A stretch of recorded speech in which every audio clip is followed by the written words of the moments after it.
Mga master, okay lang bang? Huwag niyong skip ang mga ad sa aking mga video kung okay lang mga master. Salamat sa solid na suporta po. Yon, what's up mga masters? Nandito na naman tayo sa panibagong araw, panibagong kabanata na naman ang pagsasama-samahan natin ngayon guys.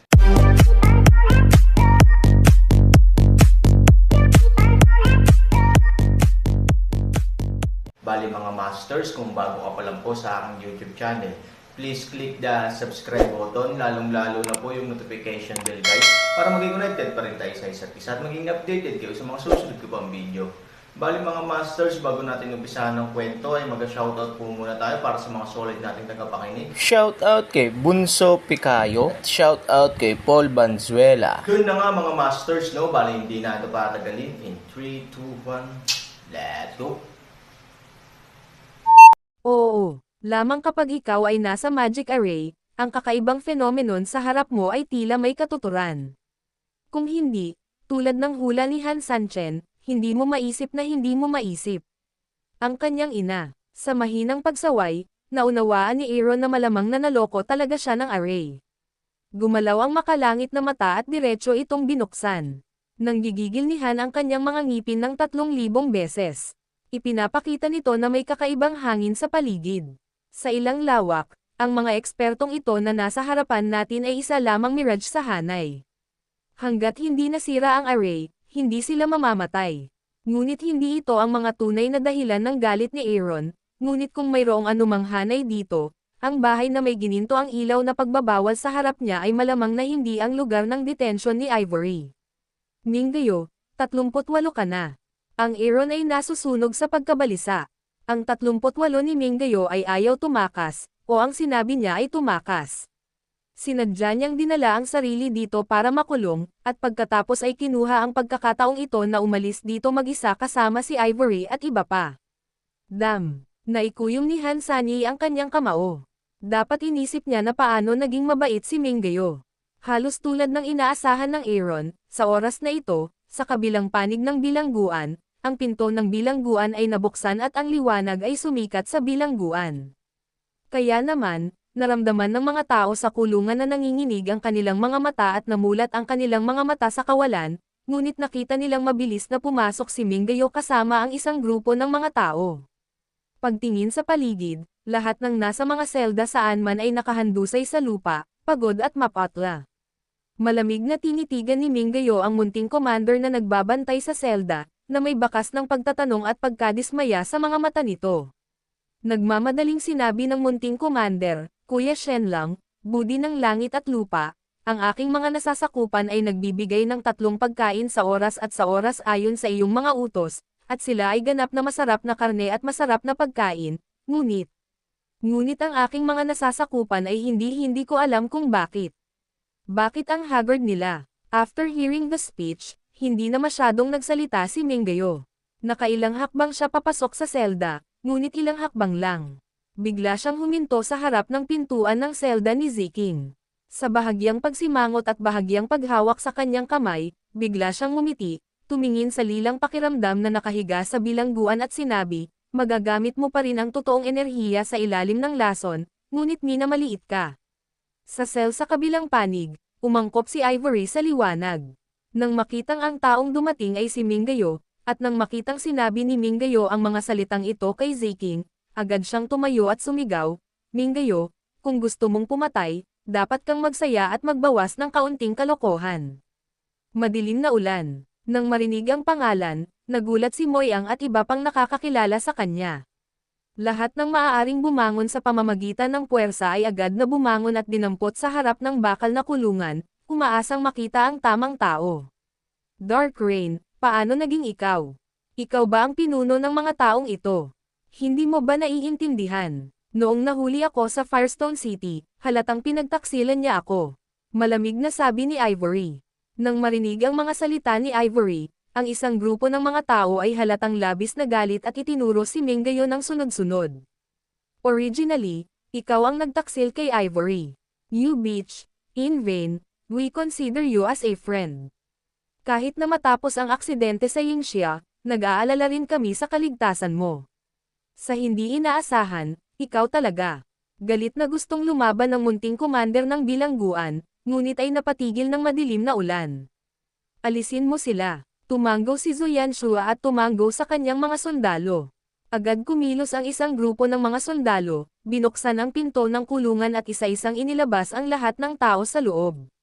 Maging ang naghihingalong Diablo na si Bait Ian ay direktang dinala sa kanyang likod ng mga sundalo sa oras na ito. Sinulyapan ang galit na karamihan, ang madilim na ulan ay mahinang nagsabi, iligtas mo ang iyong lakas ng pagmumura at huminga ng higit pa sa kalsada. Nang bumagsak ang mga salita, tumalikod si Menggayo at naglakad palabas ng kulungan. On the way. Bakit? Nandito si Han Sansan. Hindi ka makakalaban. Gusto mong tumakbo kasama namin. Hinamak ang malamig na boses ni Dao 12, sa kasamaang palad, hindi ko lang alam kung mayroon kang pagkakataon na kunin kami. Sa mga araw na ito, narinig na ng mga tao ang nakakabinging pagsabog sa labas. Malinaw din nilang naiintindihan na ang Aaron ay dapat na pinatay. Pinalakas nito ang puso ng mga tao na iligtas ang Diablang Bait Ian, ngunit mas nag-aalala sila tungkol sa Aaron sa paglipas ng panahon. Sa kabutihang palad, ang ulan ay paparating, at kailangan nilang alisin ang mga ito, na kahit papaano ay nagbibigay daan sa kanila upang makatiyak sa isang itinatag na katotohanan. Hindi lang maayos ang Aaron, ngunit malamang nananalo rin. Siya ang nanalo, pero bahagyang huminto si Menggayo, lumingon ang kalahati at malamig na ngumiti, dapat tinatapos niya ang bilog. Nagdarasal ka na iligtas ka niya. Mangarap, nahulog ang mga salita. Akmang tatayo na si Menggayo, may narinig siyang light drink sa pintuan ng kulungan, sino nagsabi? Nang lumabas ang mga salita, biglang tumahimik ang eksena. Ang sumunod na segundo, sa tarangkahan ng kulungan, isang figure ang dahan-daang pumasok. Ang lahat ay nagpipigil ng hininga, ngunit nang ang figure ay talagang ganap na lumitaw sa kanilang harapan, ang punto ng kalungkutan at kagalakan ng tao ay walang katapusang pinalaki. Sa katunayan, lahat ng mga tao sa Mystery Alliance ay baliw. Naghiyawan at tumalon pa sila mula sa tanikala ng mga sundalo. Nagulat din si Menggayo at ibang tao. Sa gulat, umatras sila ng ilang hakbang at parang nakakita sila ng mga multo. Si Ivory lang ang tumingin kay Aaron at mahinahong ngumiti.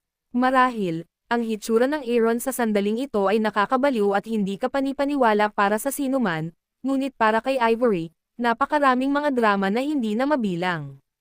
Gayunpaman, syempre, hindi siya magsasawa sa naturang dula. Alam niya lang na darating si Han Sanyi, at darating siya. No, it's impossible. Dapat nasa Trap God Array siya ngayon.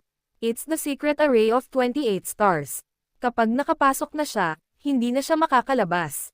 Si Zhu Yanshua ay umiling-iling at hindi matanggap ang katotohanan sa harap niya. Kahit na siya ay may kakayahang Aaron, kahit na siya ay hindi tao, maaari niyang masira ang hanay at lumabas. Ngunit ito ay ganap na imposibleng masira sa ganoong maikling panahon. Kumunat ang noo ni Mingyu at walang sinabi. Kung tensyonado pa siya sa lahat ng mga nakaraang sitwasyon, ngayon ay hindi talaga siya mapakali.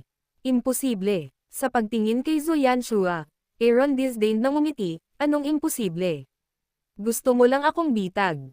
Masyado ka bang kumpiyansa? Ang nakulong na God Array ay isang sinaunang magic array na natuklasan ng Panginoon mula sa 10,000 taong magic calendar. Aaron, sirain mo lang ang array.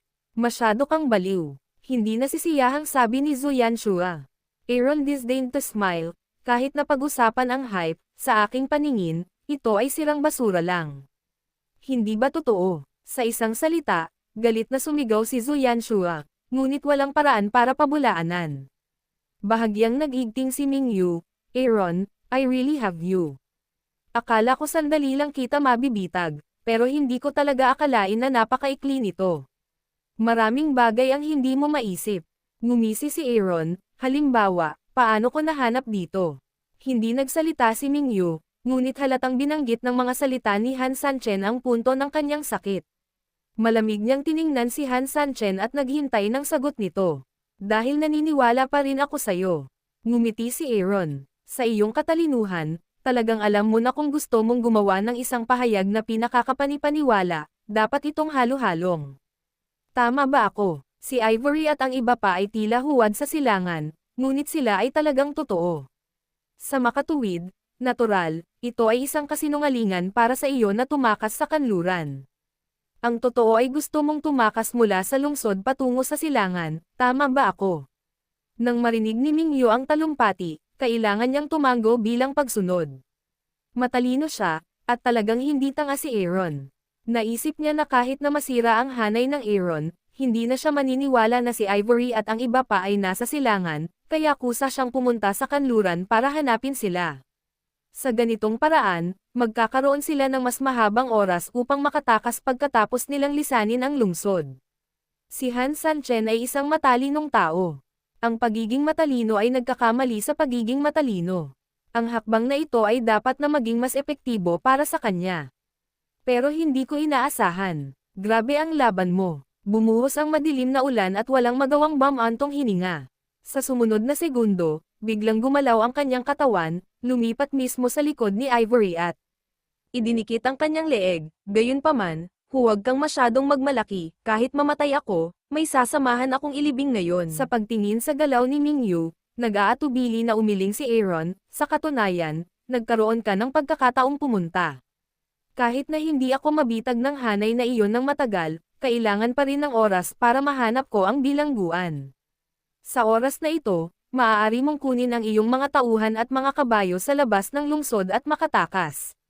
Hindi ko masasabi kung gaano ka kahusay. Kahit papaano ang talunang general ay maaaring magkaroon ng isang kompletong hukbo upang makatakas kasama niya. Hindi na mayroong walang pagkakataong makabalik. Pero Minggayo, masyado kang matako. Kahit na natalo ka na, gusto mo pa rin kunin si Ivory at sila bilang chip sa iyong mga kamay. Napahamak din na babayaran mo ang iyong presyo dahil sa kasakiman. I can let you leave. You put down everyone here, and then you people here can leave. Aaron na kalsada. Kami lang. Galit na sigaw ni Zuyan Shua. Aaron, nagsasalita ka ba sa iyong pagtulog? Kung ganoon, aalis si Minggayo mag-isa, at kahit sino pa ang dapat manatili dito. Hinamak ang malamig na boses ni Aaron. Ang lakas ng loob mo. Galit na sinaway ni Zuyan Shua. Aaron, ano ang ginagawa mo dito sa amin? Oo, ikaw ang may kapangyarihan ngayon, ngunit ano? Sira. Malamig ding sinabi ni Minggayo. Aaron, si Ivory at ang kanilang gang ay may mas maraming buhay kaysa doon. Para sa akin, si Ivory lang ang mayroon ako. Hindi ito magbabago noon, ngayon at sa hinaharap. Tumanggaw si Aaron at sinabing, kahit ibigay ko ang buhay ko para kay Ivory, hinding-hindi ako kukurap. Pero, lumingon si Han Sanhua at biglang tinitigan si Minggayo, iyan ang pag-iibigan ni Ivory sa akin. Kaagad, galit na sumigaw si Aaron, ngayon, sa mundo ng libro sa araw na iyon, ang buhay ng libu-libong mga kapatid ay naghihintay pa rin para sa akin na magulat, at ang mga mata ng libu-libong mga kapatid ay nakatitig sa akin sa langit na ito. Ano pa ba ang pinagsasabi ko? Pagkaraan ng ilang sandali, sinabi ni Han Sanchen, gusto kitang iligtas, ngunit kailangan mong bumitaw. Okay lang iyon. Ngayon, papatayin muna kita para makakolekta ng ilang benepisyo para sa pagkamatay ng magkapatid na iyon. Pugad kayong mga magnanakaw ng aso kapag naipaghiganti ang malaking paghihiganti, si Han Sanchen ay bababa kasama si Ivory nang walang pag-aalala. Aaron, hindi ako naniniwala dito. Malakas na lumaban si Zuyan Shua. Aaron ay hindi ibon sa kanya sa lahat. Tiningnan lang niya ng malamig ang madilim na ulan.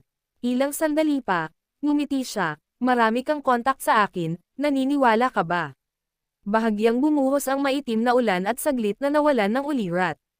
Alam niyang mahal na mahal ni Aaron si Ivory, ngunit alam din niya na si Aaron ay talagang isang mabait na tao na itinuturing ang kanyang mga nasasakupan bilang mga kapatid. Maaari niyang talikuran ang mundo para kay Ivory, ngunit hindi imposible para sa kanya na talikuran ang mundo para sa kanyang kapatid. Dalawang pagpipilian ito, ngunit hindi alam ng poste ni Minggayo kung aling panig ang pipiliin sandali. Hindi siya nang ahas na gumawa ng isang kategoryang komento, dahil malinaw na ang anumang maling bias sa oras na ito ay magdadala sa kanya sa hindi na mapananawli na kapahamakan. Nakakatapak siya ng mahigpit na lubad. 3,000, let go. Just because I care about you, I will not let you fall into the plight of injustice. Kailangan mong ipaghiganti ang mga kapatid mo, alam mo ba? Hihintayin kita sa ilalim ng siyam na bukal. Pagkatapos noon, malamig na tinitigan ni Ivory si Minggayo, Minggayo, ginamit mo ako para patawarin si Aaron sa kanyang mga kapatid minsan, at wala ng pangalawang pagkakataon. Gawin mo. Kung may konsensya ka pa, guguluhin kita para pasayahin ako. Nang makitang determinadong ipinikit ni Ivory ang kanyang mga mata, halatang naguguluhan si Minggayo, ang isa ay determinadong mamatay, at ang isa naman ay ayaw iwaksi ang kanyang pagmamahal at pagkamuhi para sa pribadong mga gawain ng kanyang mga anak. Will Aaron really thinking of this? Bakas ng pagkagulat ang sumilay sa mga mata ni Minggayo, saglit na nataranta si Zhou Yanshua. Mabilis siyang lumuhad at humingi ng awa sa tabi ni Minggayo. Kuya Shenlong, hindi, huwag mo akong iwan, hindi, may 5 segundo kang mag-isip, malamig na sinabi ni Aaron, 5, 4, 3, 2, 1, oras na. Nang bumagsak ang mga salita, itinaas ni Aaron ang Jade Sword sa kanyang kamay at bumangon sa malamig na Yun liwanag. na nga mga masters, no? Bali panibagong kabanata na naman yung natapos natin ngayong gabi.